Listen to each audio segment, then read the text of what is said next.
Damage is key to making the walls of this Mediterranean house look realistic, so I tried adding some damage to the plaster on the walls.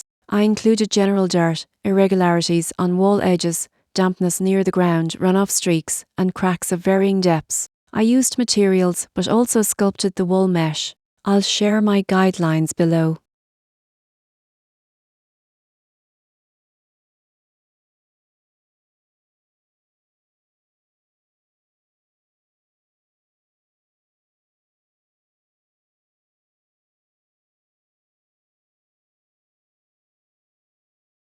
General dirt greatly enhances realism by breaking the repetitive look of the seamless base wall texture.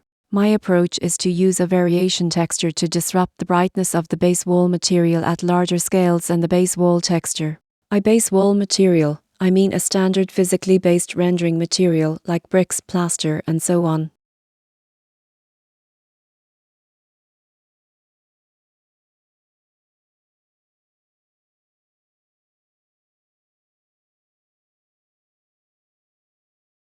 For wall edges, ground level dampness, and runoff, if long relied on the excellent mass group node for materials, available for free since Blender 2.8.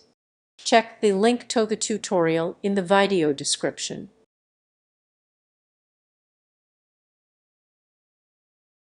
For cracks, I wanted real damage on the wall mesh without using decals. It sounds simple. Just sculpt the damage onto the wall using dynamic topology with various crack texture brushes. But how do you blend it with the damaged material?